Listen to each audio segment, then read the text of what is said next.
আসসালামু আলাইকুম। সংবাদে আপনাদের সবাইকে স্বাগত জানাচ্ছি। আমি ফিরোজ তোহা। শুরুতেই সংবাদ শিরোনাম। পুরোদমে ইসরায়েল ইরান হিজবুল্লাহ যুদ্ধ চলছে, জানিয়ে দিব আমাদের হাতে থাকা সর্বশেষ গুরুত্বপূর্ণ আপডেট আন্তর্জাতিক সংবাদ। শুরুতেই জানিয়ে দিব 6 ইসরায়েলি সৈন্যের আত্মহত্যা, আরও হাজারো সেনা সদস্য মানসিক যন্ত্রণায়। গাজা থেকে ফিরে সম্প্রতি অন্তত 6 ইসরায়েলি সেনা সদস্য আত্মহত্যা করেছেন। ইসরায়েলি দৈনিক ইয়দিত আহরনতের বরাত দিয়ে বার্তা সংস্থা আনাদোলু এজেন্সি শুক্রবার এক প্রতিবেদনে দাবি করেছে, গাজা উপত্যকা ও দক্ষিণ লেবাননে দীর্ঘস্থায়ী যুদ্ধের কারণে সৃষ্ট গুরুতর মানসিক যন্ত্রণাই তাদের আত্মহত্যার প্রাথমিক কারণ। এরপর জানিয়ে দিব নেতানিয়াহুকে গ্রেপ্তার করবে মিত্র যুক্তরাজ্য। মানবতা বিরোধী ও যুদ্ধ অপরাধের অভিযোগে অভিযুক্ত ইসরায়েলি প্রধানমন্ত্রী বেঞ্জামিন নেতানিয়াহুকে গ্রেপ্তারের ঘোষণা দিয়েছে ব্রিটিশ সরকার। নেতানিয়াহু ও তার সাবেক প্রতিরক্ষা মন্ত্রী ইয়োব গ্যালান্টের বিরুদ্ধে আন্তর্জাতিক অপরাধ আদালতের গ্রেপ্তারি পরোয়ানা জারির পর যুক্তরাজ্যের পক্ষ থেকে গতকাল শুক্রবার এমন ঘোষণা দেওয়া হয়েছে। এদিকে যুদ্ধ বন্ধে ট্রাম্পের সাথে বসতে চান পুতিন। রাশিয়া ইউক্রেন যুদ্ধ অবসানে যুক্তরাজ্যের নবনির্বাচিত প্রেসিডেন্ট ডোনাল্ড ট্রাম্পের সাথে বসার ইঙ্গিত দিয়েছেন রুশ প্রেসিডেন্ট ভ্লাদিমির পুতিন। গত 5 নভেম্বর অনুষ্ঠিত নির্বাচনে বিশাল ব্যবধানে জয় হওয়ার পর থেকে ট্রাম্প বরাবরই বলেন যে তিনি রাশিয়া ইউক্রেন যুদ্ধ বন্ধ করবেন। এরপর জানিয়ে দিব অস্ট্রেলিয়াকে আইসিসির সদস্যপদ ত্যাগের আহ্বান সাবেক প্রধানমন্ত্রীর। ইসরায়েলের প্রধানমন্ত্রী বেঞ্জামিন নেতানিয়াহু এবং সাবেক প্রতিরক্ষা মন্ত্রী ইয়োব গ্যালান্টের বিরুদ্ধে গ্রেপ্তারি পরোয়ানা জারির সিদ্ধান্তে হতাশা প্রকাশ করেছেন অস্ট্রেলিয়ার সাবেক প্রধানমন্ত্রী টনি অ্যাবারটন। এবং সর্বশেষ জানিয়ে দিব লেবাননে ইসরায়েলি হামলায় হাসপাতালের পরিচালক সহ 6 চিকিৎসাকর্মী নিহত।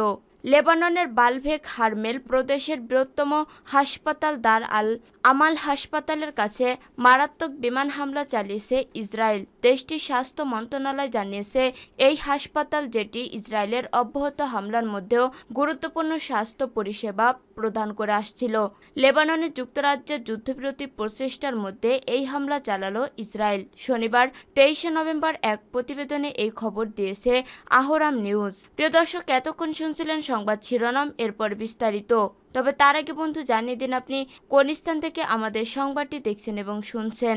জানিয়ে দিন এই সংবাদ সম্পর্কে আপনার মূল্যবান মতামত। আর বন্ধু, গাজা যুদ্ধে আপনি যদি নিরীহ ফিলিস্তিনিদের ভালোবেসে থাকেন তাহলে কমেন্টে এস লিখে বিশ্ববাসীকে জানিয়ে দিন। আর বন্ধু, আপনি যদি আমাদের চ্যানেলে নতুন হয়ে থাকেন তাহলে ভিডিওটি দেখতে দেখতে চ্যানেলটি সাবস্ক্রাইব করে রাখুন, যাতে করে আমাদের পরবর্তী সংবাদগুলো সবার আগে আপনার কাছে পৌঁছে যায়। এবারে বিস্তারিত। 6 ইসরায়েলি সৈন্যের আত্মহত্যা, আরও হাজারো সেনা সদস্য মানসিক যন্ত্রণা।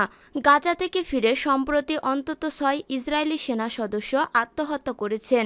ইসরায়েলি দৈনিক ইয়েদিত আহরনতের বরাত দিয়ে বার্তা সংস্থা আনাদোলু এজেন্সি শুক্রবার এক প্রতিবেদনে দাবি করেছে, গাজা উপত্যকা ও দক্ষিণ লেবাননে দীর্ঘস্থায়ী যুদ্ধের কারণে সৃষ্ট গুরুতর মানসিক যন্ত্রণাই তাদের আত্মহত্যার প্রাথমিক কারণ। প্রতিবেদন অনুযায়ী আত্মহত্যাকারী সৈন্যের প্রকৃত সংখ্যা আরও বেশি হতে পারে, কেননা বছরের শেষ নাগাদ প্রকাশ করা প্রতিশ্রুতি সত্ত্বেও ইসরায়েলি সামরিক বাহিনী এখনও সরকারি পরিসংখ্যান প্রকাশ করেনি।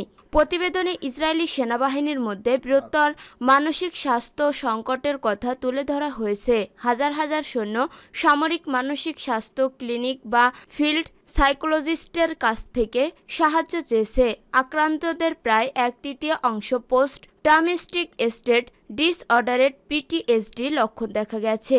ধারণা করা হচ্ছে মানসিক আঘাতে ভুগছেন এমন সৈন্যের সংখ্যা যুদ্ধে শারীরিক আঘাতপ্রাপ্তদের ছাড়িয়ে দিতে পারে। ইসরায়েলি দৈনিকটি বিশেষজ্ঞদের উদ্ধৃত করে জানিয়েছে, সামরিক অভিযান শেষ হয়ে গেলে এবং সেনা সদস্যরা স্বাভাবিক জীবনে ফিরে আসার পরে এই মানসিক স্বাস্থ্য সংকটের সম্পূর্ণ মাত্রা স্পষ্ট হবে। গত মার্চে ইসরায়েলি সামরিক বাহিনীর মানসিক স্বাস্থ্য বিভাগের প্রধান লুসিয়ান তাৎসালর গণমাধ্যম হার্টসকে জানায়, প্রায় 1700 সৈন্য মানসিক চিকিৎসা পেয়েছে। গাজা এবং দক্ষিণ লেবাননে বর্ধিত মোতায়েনের কারণে হাজার হাজার সৈন্য মানসিক স্বাস্থ্য সমস্যায় ভুগছেন এবং ইঙ্গিত করে একাধিক প্রতিবেদনের প্রকাশ করা হয়েছে। নেতানিয়াহুকে গ্রেপ্তার করবে মিত্র যুক্তরাজ্য। মানবতা বিরোধী ও যুদ্ধ অপরাধের অভিযোগে অভিযুক্ত ইসরায়েলি প্রধানমন্ত্রী বেঞ্জামিন নেতানিয়াহুকে গ্রেপ্তারের ঘোষণা দিয়েছে ব্রিটিশ সরকার। নেতানিয়াহু ও তার সাবেক প্রতিরক্ষা মন্ত্রী ইয়োব গ্যালেন্টের বিরুদ্ধে আন্তর্জাতিক অপরাধ আদালতের গ্রেপ্তারি পরোয়ানা জারির পর যুক্তরাজ্যের পক্ষ থেকে গতকাল শুক্রবার এমন ঘোষণা দেওয়া হয়েছে। আইসিসির মোট সদস্য রাষ্ট্র হল ১২৪টি দেশ। যুক্তরাজ্য এর অন্যতম সদস্য হিসেবে রয়েছে। ব্রিটিশ সরকার জানিয়েছে, ওয়ান্টেড ম্যান নেতানিয়াহু যদি যুক্তরাজ্যে আসে তাহলে তাকে গ্রেপ্তার করা হবে। এই নিয়ে ব্রিটিশ প্রধানমন্ত্রী কেয়ার স্টারমারের মুখপাত্র বলেছেন, আমি নির্দিষ্ট কোনো মামলা নিয়ে কথা বলবো না। ব্রিটেনের অভ্যন্তরীণ ও আন্তর্জাতিক আইন মেনে চলার বাধ্যবাধকতা রয়েছে, তাই ব্রিটেন সবসময় তা মেনে চলবে। এর আগে নেতানিয়াহুকে গ্রেপ্তারের প্রশ্নে আরও কঠোর ভাষায় জবাব দেন আরেক ব্রিটিশ মুখপাত্র।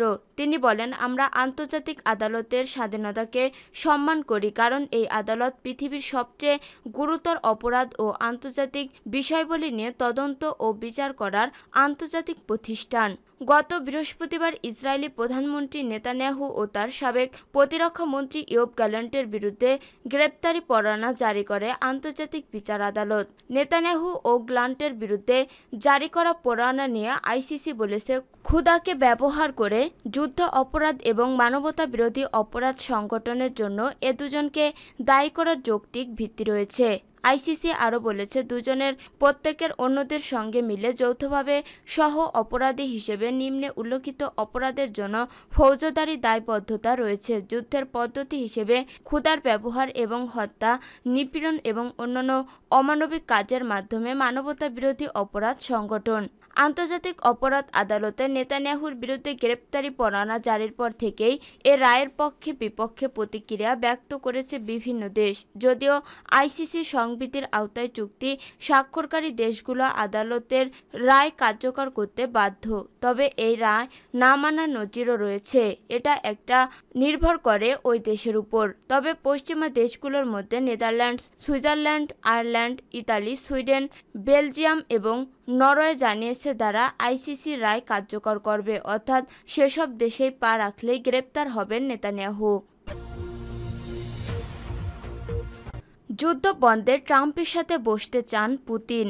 রাশিয়া ইউক্রেন যুদ্ধ অবসানে যুক্তরাষ্ট্রের নবনির্বাচিত প্রেসিডেন্ট ডোনাল্ড ট্রাম্পের সাথে বসার ইঙ্গিত দিয়েছেন রুশ প্রেসিডেন্ট ভ্লাদিমির পুতিন। গত ৫ নভেম্বর অনুষ্ঠিত নির্বাচনে বিশাল ব্যবধানে জয় হওয়ার পর থেকে ট্রাম্প বরাবরই বলেন যে তিনি রাশিয়া ইউক্রেন যুদ্ধ বন্ধ করবেন। দুই দেশের মধ্যে চলমান সংঘাতে যুক্তরাষ্ট্রের প্রচুর অর্থ ব্যয়ের কঠোর সমালোচনা করেন ট্রাম্প। তিনি এই জন্য প্রেসিডেন্ট জো বাইডেনের ভূমিকারও সমালোচনা করেন। ট্রাম্প বলেন, আমি বিশ্বকে শান্তিতে রাখতে চাই, যুদ্ধ চাই না। নির্বাচনী প্রচারণাকালে ট্রাম্প একাধিকবার বলেছেন, নির্বাচিত হলে ২৪ ঘন্টার মধ্যে রাশিয়া ইউক্রেন যুদ্ধের অবসান ঘটাবেন। এবার ইঙ্গিত পাওয়া গেছে যুদ্ধবন্ধে রুশ প্রেসিডেন্ট পুতিন ট্রাম্পের সাথে বসতে চান। রাশিয়ার সাবেক ও বর্তমান ৫ কর্মকর্তার উদ্ধৃতি দিয়ে স্কাই নিউজ সহ বিভিন্ন গণমাধ্যম জানিয়েছে, যুদ্ধবন্ধে শর্ত সাপেক্ষে মার্কিন প্রেসিডেন্ট ট্রাম্পের সাথে বসতে চান রুশ প্রেসিডেন্ট ভ্লাদিমির পুতিন। এর মধ্যে রয়েছে রাশিয়ার দখলে নেওয়া ইউক্রেনের ভূখণ্ডগুলো ছাড় না দেওয়া এবং কিয়েভ যেন ন্যাটোতে যোগ দিতে না পারে। ওই কর্মকর্তারা জানান, ট্রাম্পের মধ্যস্থতায় কোনো চুক্তি হলে ইউক্রেনের চলমান সম্মুখী সারির যুদ্ধ বন্ধে রাজি হতে পারেন ভ্লাদিমির পুতিন। ইউক্রেনের কাছ থেকে দখলে নেওয়া ৪টি অঞ্চলকে নিজেদের দাবি করেছে রাশিয়া। ওই সব অঞ্চল থেকে সৈন্য প্রত্যাহার করতেও রাজি ক্রেমলিন।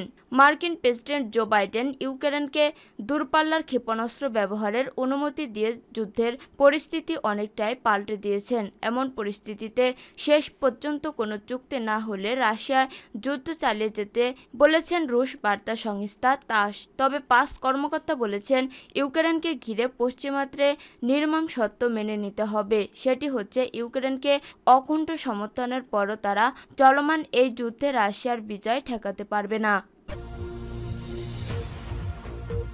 অস্ট্রেলিয়াকে আইসিসির সদস্যপদ ত্যাগের আহ্বান সাবেক প্রধানমন্ত্রীর। ইসরায়েলের প্রধানমন্ত্রী বেঞ্জামিন নেতানিয়াহু এবং সাবেক প্রতিরক্ষা মন্ত্রী ইয়োব গ্যালেন্টের বিরুদ্ধে গ্রেপ্তারি পরোয়ানা জারির সিদ্ধান্তে হতাশা প্রকাশ করেছেন অস্ট্রেলিয়ার সাবেক প্রধানমন্ত্রী টনি অ্যাবট। একই সঙ্গে আন্তর্জাতিক অপরাধ আদালতের আইসিসি সদস্যপদ ছাড়তে অস্ট্রেলিয়ার প্রতি আহ্বান জানিয়েছেন তিনি।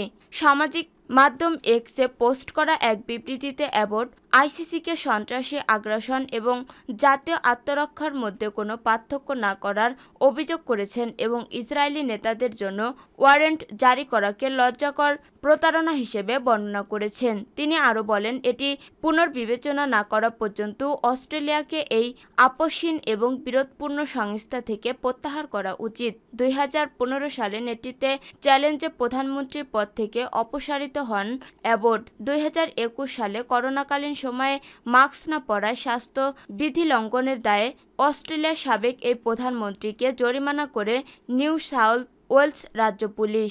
আর এখন তিনি বলেছেন, আইসিসির মতো স্বীকৃতি জাতিসংঘের সংস্থা থেকে অস্ট্রেলিয়াকে বেরিয়ে যেতে। তবে শুক্রবার বর্তমান অ্যান্থনি আলবানিজ সরকার জানিয়েছে, ইসরায়েলের প্রধানমন্ত্রী বেঞ্জামিন নেতানিয়াহুকে গ্রেপ্তারের করার জন্য আদালতের রায় অনুসরণ করবে।